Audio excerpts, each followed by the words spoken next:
Hello and welcome to a special presentation from In the Money Media, First Racing and Santa Anita Park. Special show for California Crown Day, the inaugural California Crown Day. We have an all-star team here while people are filtering into the screen. Just want to give some of the high points of stuff happening this weekend. We have a lot of special wagers going on. We have a place where they all live, a landing page going to be over at inthemoneypodcast.com/CalCrown to check them all out. A couple of different two-day doubles. We've got an all stakes wager connecting action on Saturday. The coast to coast bet is back. Lots of terrific stuff. You can find all the details in themoneypodcast.com/CalCrown. Also, a handicapping contest is happening. $6,000 is the entry fee, $5,000 live bankroll, $1,000 to the prize pool. Fabulous prizes, including NHC seats, BCBC seats, and of course, cash. You can learn about that, expressbet.com/tournaments. I will introduce the team, starting with a woman who I most recently saw right here in Los Angeles at the Women's Summit, doing a fantastic job narrating a very informative panel. You may have seen her on Olympics coverage over on NBC, as well as many other places. She is Britney Eurton. Welcome back to our airwaves. Great to have you here. Oh, always fun. And I'm back home, which feels even better. Always a good thing. A man who's very far from home will bring in next. He comes to us from his native United Kingdom. You saw him at the Olympics as well, and you hear him on his own Nick Daily podcast, as well as seeing him all the time on NBC, as you can for all of today's guests. Nick Luck with the beautiful St. Gabriel's in the background. How are things? Set designer did a good job, didn't he, Pete? Good to be with you. The green screen is in full effect.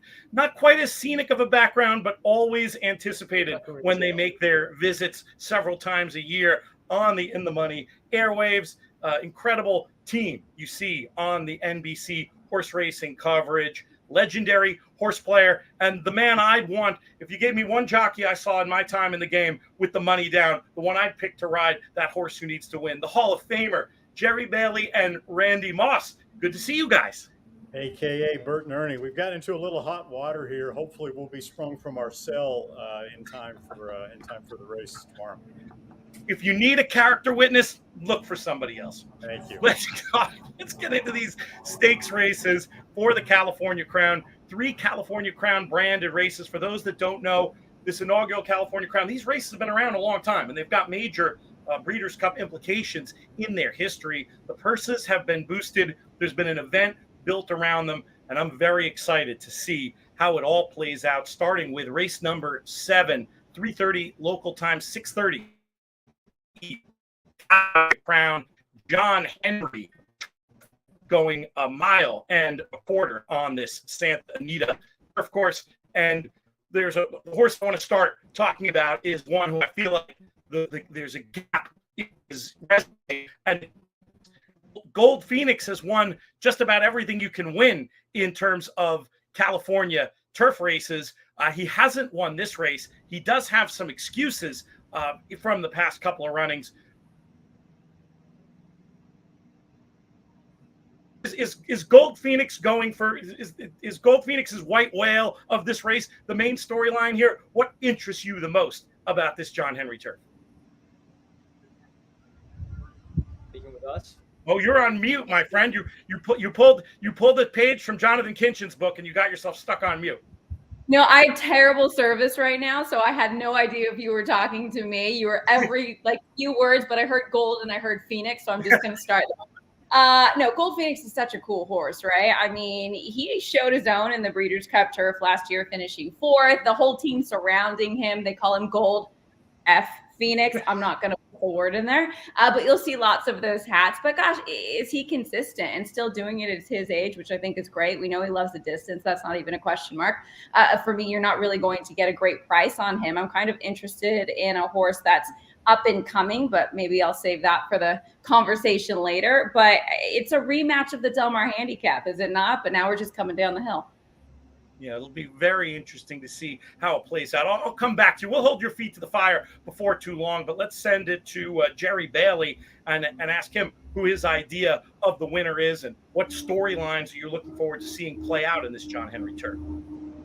So I was speaking with Randy last night, and I could pick 6 horses in here and shake them up and throw them out, and I think they would all have a chance. You know, the morning line probably reflects the 3 favorites, which come out of the Del Mar handicap. It's Balmacroft, Gold Phoenix, and Dicey Mochara. Of the 3, we know that turf racing is about trips. Who gets the best trip? Balmacroft, I love a lot, but he goes from 1 post in a 6-horse field down Del Mar to the 11 post in an 11-horse field here. So there's a lot more bodies to get through for him. And he starts from an outside post, and it's not even going to be close to the same trip he had down there. Although the pace will be faster, the traffic is going to be, I think, insurmountable for him. And Dicey Mochara, he will not get as good of a trip. And I think Gold Phoenix has his number. They've met 8 times. Gold Phoenix has beaten him 5. And the other time, Gold Phoenix had so much trouble, he probably should have beat him.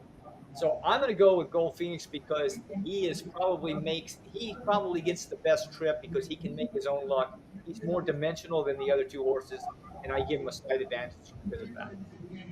Gary mentioned the challenges facing Balnikov here, Randy. He is also eligible for the bonus, having won the dinner party at Pimlico on that undercard as part of this first Grand 3 initiative. Curious to see how you separate these D'Amato runners, or if you want to bring somebody else into this. I kind of separate them the same way that Jerry separated them. I mean, look, there's more at stake in this race because of the bonus for Balnikov than there is for the other horses in the field. But he is so pace and trip dependent, like a lot of those deep closers are, and he is a deep closer. He's won 1 out of his last 11 starts. Dicey Mochara has more tactical speed, but he's won only 1 out of his last 16 starts, right? By comparison, Gold Phoenix has won 5 out of his last 11. He's batting nearly 50% over his last dozen starts or so. He seems to be the kind of horse that's got a few more gears, that sort of hits the holes a little bit easier when he needs to. And that's often the kind of horses that win these turf races. There's no real strong out-of-towner to ship in. So I think it's all going to come down to the same horses that have been running against each other. And I think Gold Phoenix has shown that he's the best of that bunch, generally. I will say, if there's a bit of a long shot that I like in here, I mentioned there's 6 horses that you could throw a rope around and any one of them could win. It's Devon Propos. It seems like he's on the upswing. We were talking to Phil D'Amato this morning. He's won 2 out of his 3 races here. I like him. Doesn't have to improve a lot to win. And he's tactical. He won't be too far off the pace. I kind of like him. Nice French pronunciation from Jerry Bailey there. We'll bring in another French speaker, proper French speaker, to give his thoughts on this race. And I want you to look at this one, Nick Luck, through the lens of the Breeders' Cup Turf a little bit. Gold Phoenix not disgraced in last year's Breeders' Cup Turf. Who do you like in this race? And do you think any of these could prove a threat to the European invaders we're going to see in Southern California in a few weeks' time? Well, we normally, especially in the last 4 or 5 years, work on the basis that these European turf horses are going to be significantly better. I'm not sure that the European challenge for the 1.5 mile Breeders' Cup Turf is going to be that strong this time. You know, City of Troy runs in the Classic. August Rodin is going to the Japan Cup. Calandagan is going to the British Champion Stakes. He'd be very interesting if he turned up. Goliath's going to the Japan Cup as well. So all the best European turf horses are going elsewhere, I think. So, a worthy horse who finished a creditable 5th in it last year has certainly got a shot of being on the board this time. I wouldn't completely discount these Californian horses. Funnily enough, talking about the D'Amato horses, the only one that hasn't had a mention is dear old Rock Emperor, who last won, I think, when Trump was president before. He hasn't won for ages, and he is a horse, however, who I think is quietly getting used to Californian racing, having been set some very tall tasks when he was over on the East Coast, and he didn't run at all badly behind a couple of these last time. He is getting that little bit closer. He's got Rispoli on his back, who I know thinks he can run quite a big race. I'm not saying he's going to win, but if you're thinking of using long shots underneath, I think he'll get a bit of the action late. I could see him finishing a kind of creditable 3rd. Yeah, Pete, let me give Brittany, you one more before, big long shot. oh, go Big for long it. shot to use underneath it. We may be talking 40-1 here. I mean, we're talking gigantic long shot. But a lot of these horses, 6 of them came out of the Del Mar handicap, which is probably best known for the lack of pace, right? They went 116.44 for the 6 furlongs. There is really only one logical pace contender in this race, and that would be the one horse Cabo Spirit. I mean, yes, Dicey Mochara made the pace in the Del Mar handicap just because nobody else wanted it. Cabo Spirit's 30-1 in the morning line. He's going to make the lead from the inside post. They're probably going to leave him alone because they think he's got no chance. He probably won't have to go that fast on the front end. Yes, it's turf, it's not dirt, but I still think that he might be able to hang around long enough to maybe be part of the trifecta or the superfecta if the race develops the way I think it might. Before we pivot to the next of our races, Brittany, I did want to come back to you to hold your feet to the fire a little bit because it did sound like you had an idea for the winner here, and maybe a little bit bigger of a price than Gold Phoenix, whom we spoke about before. Who is it?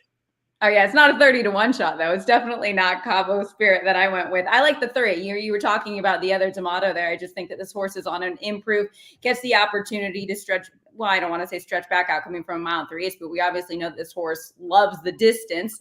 And for me, could be sitting just that tactical trip in a race that is void of some real strong speed. Better price than some of these other runners. I like Dicey Mochara, but if you're going to get a better price than Gold Phoenix, I kind of like the 3 in here. Let's turn ahead to the next race. The California Crown Eddie D Stakes is up next. This one going down the hill at 6.5 furlongs. Brittany, let's keep it with you for your thoughts on this one. One of the big storylines here, Big Invasion. He went so close in the Breeders' Cup Turf Sprint last year. Is he the one you have your eye on, or do you want to talk about somebody else? I tend to like horses that have gone down the hill before. You have to talk about the course if you're talking about this race, right? It's one of the most unique courses in, I will argue, all of the world. You do a right-hand turn before you do a left-hand turn. So that's why if you're talking about post position, post 11 for Big Invasion really won't be an issue whatsoever because they're going to be making that right-hand bend first before they go left. So that's not even a question mark. And the horse is going to be dropping out the back. You always have to respect this invaders, no pun intended, with Big Invasion and what Christophe Clement sends out. I think this horse definitely has some back class, but a horse that I know absolutely loves the 6.5 furlongs. And I'm not saying this because the Dodgers just clinched the NL West yesterday. Johnny Padres. I really like Johnny Padres getting back to 6.5 furlongs after a couple of runner-up finishes at Del Mar. That's the Brooklyn Dodgers when you're talking about Johnny Padres. You're getting into my comfort zone there. The Dodgers we can all. Yeah, and my grandpa's. He actually disowned the Dodgers when they left Brooklyn, but I still say Dodgers all the way, regardless. They often describe it as a European-style turf course going 6.5 down the hill. The reality is there's not much like it anywhere in the world, but we'll bring back our man from the UK, Nick Luck, to get his thoughts on this year's Eddie D. I don't think I've ever seen a European horse win down this downhill turf track. Not one that's actually still trained in Europe, anyway. I think Brittany's got it right. It's the inside and the outside here. I think Big Invasion will probably win because of the draw, but I think Los Padres is the horse with the strongest credentials, and I think whatever happens, it'd be an interesting player in 5 weeks' time, even back in distance. So yeah, I haven't got much more to add. Big Invasion should outclass these. It's interesting when it's such a different style turf course coming from the 6.5 down the hill to the sharper sprint they're going to face at Del Mar. It takes a special horse to be able to do both of them. Jerry Bailey, do you think we might see a horse capable of winning this and going on to win the turf sprint? And who do you like on Saturday? I don't know. It depends on how they win because there's a couple of horses like Cogburn and AG Bullet and what's the horse from Brad Sell from Europe, who are very tough customers. But let's get to this race. I cannot argue with Johnny Padres. He has an excellent chance. But to me, the fastest horse in the race, and a friend told me one time when I started television, just pick the fastest horse in the race. And to me, it's Big Invasion. When Big Invasion gets a clear trip and firm turf, he runs his race, and his race is good enough to win that. And with this post, he is definitely going to get a clear trip. Even though he's never been on the course before, I think he'll probably be able to overcome it because he's got Flavien Prat, who's the hottest rider in stakes races in America right now. But to me, the interesting horse behind him would be First Piece. We were just talking to Mike Smith earlier, and he thinks maybe he took too much hold of him in his last race. That's why he didn't run all that well. And every time this horse has turned back from a mile to 6.5 furlongs down the course twice in recent history. One time he was second, beaten a half length, and the other time he won. He is again turning back from 1 mile to 6.5 down the hill. So I think the progression of his races lends for a very good performance by First Piece. So Big Invasion, First Piece, Johnny Padres. There's your triple. I like it. We'll take that to the bank. Randy, are you in consensus with your partner? Or do you have a different approach here? Yeah, I mean, I like Johnny Padres more than First Piece, but I think First Piece is a nice horse. They ran against each other in a race called the Siren Lure earlier this year down the hill at Santa Anita. And the Siren Lure, unusually for a race down the hill, was pretty slow paced. And First Piece was up on the pace, and Johnny Padres was back about 4 lengths, and Johnny Padres was still able to run him down in the last part of it. And by the way, Johnny Padres played for both the Brooklyn Dodgers and the Los Angeles Dodgers, by the way. And he was also a teammate of Pee Wee Reese, who won this race, I think, 3 years ago. So there's a little bit of Johnny Padres Dodger love here going on. You got some more fun facts about Johnny Padres. Oh, I got a lot of facts about Padres. Oh, yeah. It's a whole other podcast.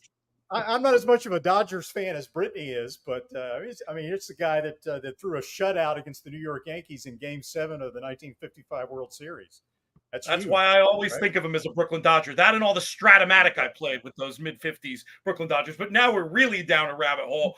We've done 2 races. We've got 2 more to talk about. Just want to take a minute and talk to folks. We talked about the first Grand 3 bonus that Balnikov is going for. There's still 5 players alive, horse players, to win $5 million in the first Grand 3 fan pick'em contest. But still very much up for grabs is the opportunity to win $100,000 in the very same contest. Go to first.com/contest to check out all that information. And while I'm giving you messages, I'm going to go ahead and tell you, do me a favor, go ahead and subscribe to the In the Money Media YouTube channel so you won't miss any of our great exclusive YouTube content like this. We're going to have a lot more coming up when it comes to this year's Breeders' Cup and also throughout this Santa Anita Fall Meet. Race number 9 is the race that gives the day its name, the Grade 1 California Crown, presented by Sir Davis American Whiskey.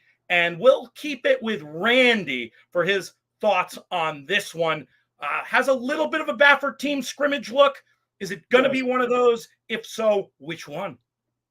Well, National Treasure is going to be awfully tough to beat given the pace scenario in here.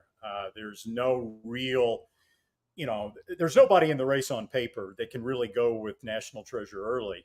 And the horses that may be closest to him early are trained by Baffert, especially Muth, who should be pretty forwardly placed as well.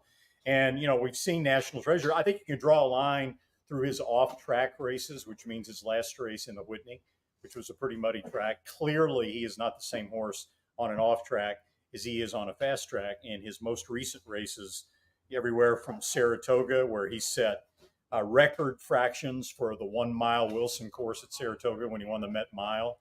And, even Saudi, he was on the lead or close to the lead until very late, in which he got tired. But he's run some huge races, and he's going to be awfully tough to beat. Honestly, though, for a price, as much as I love Senor Buscador, I just don't think this race is going to have enough speed to set up for him. Jerry and I have a $1 bet already on this race, horse for horse. Newgate, I think from post position number 1. He's training very well. He's going to save ground. I think he's underrated. You get the Bob Baffert other horse angle, which plays pretty well in some of these stakes races in which Bob has multiple entrants. And he's going to be a higher price than the other 2 Baffert horses. So I think Newgate at a decent price is who I'll wind up landing on. A little shout for the other Baffert from Randy. Jerry, what do you think? Is he on to something or is he out to lunch?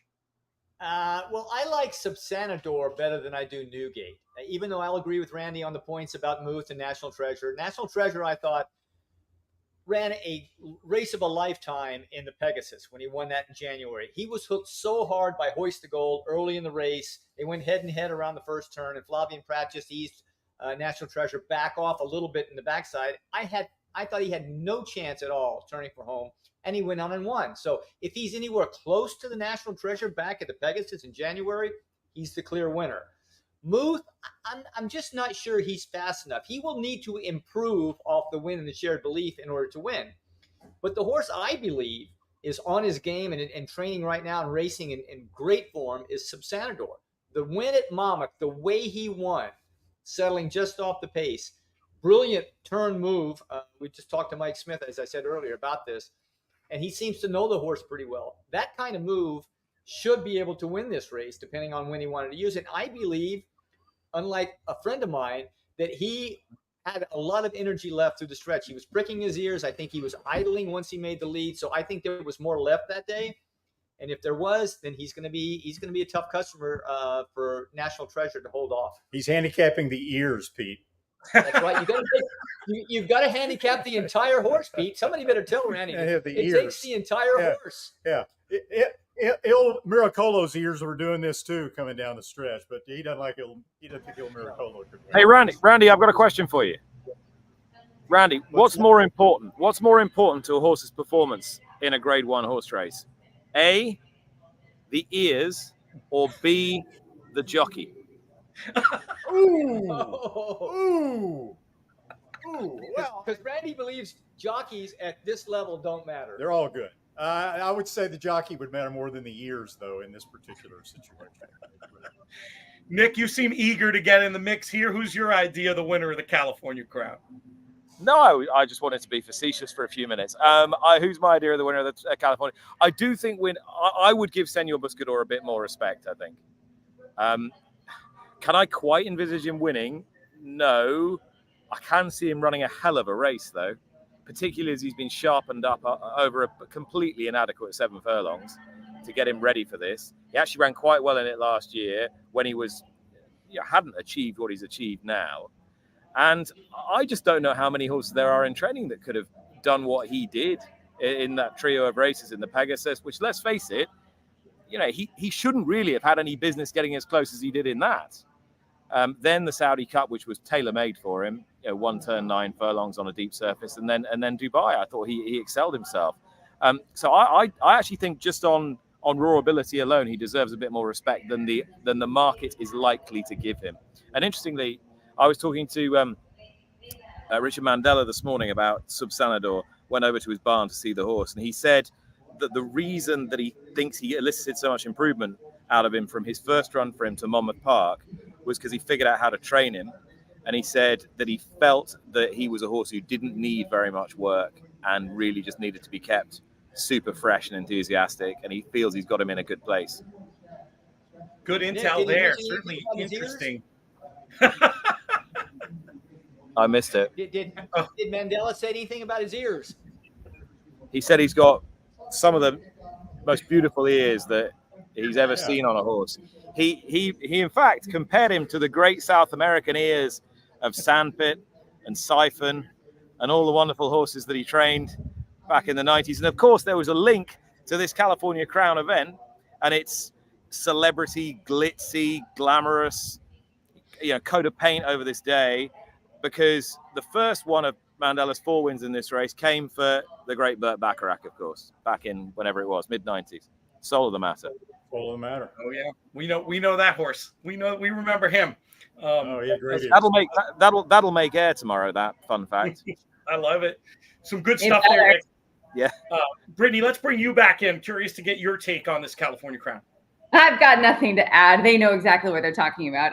No, I actually like Muth. It might be a tall task for the 3-year-old. He's only run twice since March. We know that, but we know he has a talent too. And I think that Bob could have gone a lot of different directions. He said he was very close to running him in the Pacific Classic. And obviously that $1 million Grade 1 event, much tougher than the Shared Belief, but he's only going to get better off of that race. And I think he can be close enough to National Treasure. Hopefully close enough to National Treasure underneath underneath Juan Hernandez. It's going to be a battle to the finish, and it's probably going to be Bob's 3 horses. I love Senior Buscador, love this horse, but when the trainer says it's impossible to beat that kind of horse with a slow pace, I'm probably going to lean into what the trainer says and maybe pick him again in the Breeders' Cup Classic.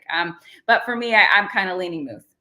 Love that idea about tabbing him, assuming he does any running at all, Senor Buscador, as one to run up at least underneath in the Breeders' Cup Classic. He does kind of give me some of those Gunnevera type vibes, overpriced, running late, gets a piece, who knows, maybe more. And I like your point about Muth too, Brittany. I do think the case is you build off the type of figures he was running back in the spring. You say the shared belief, he was shaking the rust off. He clearly wasn't fully fit, or he probably would have gone for the more ambitious spot. I can tell you a story there. Be interesting to see what the market does in this California Crown. Very exciting stuff going to be happening with major Breeders' Cup Classic implications. One more race to talk about on this show. It's not a California Crown race proper, but it is a Breeders' Cup win and you're in race for the mile. The Grade 2 City of Hope sees the return to the races of Johannes. Been so impressive, imperious in victory at right around this level in the last 3 starts. Is he the one for you here, Brittany, or can we bring in something at a little more of a price? No, I'm not getting crazy with the cheese whiz whatsoever on this horse. Johannes, obviously undefeated on the Santa Anita turf course. He's in great form. I actually spoke with Umberto Rispoli's agent yesterday, Matt Nakatani, and like this is their star of the weekend, right? And obviously he rides a lot of good horses. But again, I am not going to try and beat Johannes whatsoever. Fair enough. Nick, let's bring it to you with a similar question to what I asked you when we were talking about the John Henry turf. Is Johannes or any of the rivals today horses you could see not only doing well Saturday, but potentially standing up to the no doubt strong contingent that we'll be seeing from overseas in the Breeders' Cup Mile? Yeah, definitely. I mean, the horse from Europe probably that's got the strongest Breeders' Cup Mile credentials is Notable Speech. You sort of slightly get the feeling he's a bit of a Goldilocks horse and needs everything to go right for him. But if he produces his best, he ought to nearly win the Breeders' Cup Mile. It's a great shame Rosalian's not here. He's out for the rest of the season. And Sharon, who is the best older miler, I can't see him coming. I think he wants a bit of juice in the ground. He's a very big horse. So I don't think it's going to be insurmountable for the locals to get a piece of the action in the Breeders' Cup Mile. I agree with everything everybody said, and actually I was talking to Simon Callahan this morning, and he said, "Oh, I like my horse, but Johannes is going to be super hard to beat." I wouldn't entirely rule out a big run from Trickery. One of the reasons is that I know that Graham Motion's had this race in mind for a long time for this horse. He's been targeting this event for a few months with him, and he clearly wants to get him out here, get him out west, get him on the firm turf, and he's got a very pleasing style of going, and he's one of those rare turf horses who can really use that early tactical speed to his advantage, a bit like his sire Oscar Performance. So I wouldn't be surprised to see him run quite well. Who's Brittany cheering in there? You weren't on screen, but I had to do that to you, Brittany. What was that? What was that result? I'm sorry. My dad just won a race at Churchill Downs with a first-time starter named Trust Fund Philly. A Trust Fund Philly. Brilliant. Sometimes the jokes write themselves, Brittany. Oh, man. I'm sorry. He's like dancing over here. Apologies. No, there's nothing to apologize for. It's great. That's good. That's good. There's the man. We got a little photo bomb, too. All right. I don't want to keep you guys too much longer than I said, so we will bring it back to the dynamic duo down there in the corner, but we'll go in the other order this time. Randy, I'm going to start with you and your thought on this City of Hope Mile. Well, Johannes is the best turf horse in California, period. Any distance, he's just looked fantastic. The interesting thing about this race to me is that in general, and this also applies to the down the hill sprint with Big Invasion, in general, I think what we found, especially when you get to the Breeders' Cup, East Coast turf horses tend to be superior to West Coast turf horses. Sorry, Brittany, and those Californians. So in that regard, I think Trickery is going to be pretty interesting to see how he stacks up, even though he's a 3-year-old, how he stacks up against Johannes. And also, if you watch Trickery's last race in the Secretariat of Colonial, you pay particularly close attention to his ears. Good. Oh my Go ahead. goodness. That's Pick your- it up, Jerry. What I was noticing about Trickery is the way he finished the last eighth of a mile at Colonial Downs. It was pretty impressive. Look, he's going to have to be even better than that to beat Johannes. I mean, the only grass race that Johannes ever lost was on the Churchill Downs turf course, and almost every trainer in America that's run a horse over it will tell you it was terrible. And as a matter of fact, they're not even running on the turf course this fall there. They're trying to redo it, I suppose. But yeah, it's hard to go by him. But if you don't want to take 4 to 5 on a horse, then I agree with Randy. Trickery, to me, is a very, very live horse coming in from east to west. He sits a good trip. He's not going to be far behind. So he and Johannes are going to be somewhat similar in their positions throughout the early part of the race. And whoever finishes better, I suppose, between the two will win. Really appreciate all your time here. Want to remind folks one more time, all these great 2-day wagers, including special doubles with player-friendly terms, 15% takeout, $5 minimum. There's a 2-day all-graded stakes pick 6, 2-day all-graded stakes pick 4, as well as an all-stakes pick 5, and the return of the Coast to Coast, the California Crown Betting Challenge. Again, check that out, expressbet.com/tournaments. Lots of ways to leverage your opinions. Hopefully listen to the crew here and make some money. That's my plan anyway. Want to thank Nick and Brittany and Jerry and Randy. Yes, Nick. You go. You've got through an entire edition of this show without saying the word Shabuzi. And for that, you will be off Peter Rotundo's Christmas card list forever. Shabuzi is definitely going to be one of the high points. Song of the summer. We're gonna be there. Musical acts between the races. This is going to be a big and super fun party. I figure the tickets are sold at this point, so I didn't go in the Shabuzi direction. But I appreciate the reminder to tell people who are still able to come out and join us that they should. It's going to be an absolutely wonderful day. This show's been a production of In the Money Media and Santa Anita and First Racing. Want to thank Peter Rotundo Jr. Want to thank Lauren Alexander for her help as well, putting this show together. Have a great California Crown Day. Check it all out on NBC. Make sure you don't miss a minute of that coverage. Actually, you know what? We should put one last plug in for the NBC coverage. Raise your hand if you know when and where you guys are on. We're on CNBC from 3 to 5 Pacific time? Yes. Oh, by the way, Shabuzi's got a new song. He was voted Best New Country Artist of the Year. He's got a new song, Ears to You. And on that note, may you win all your photos.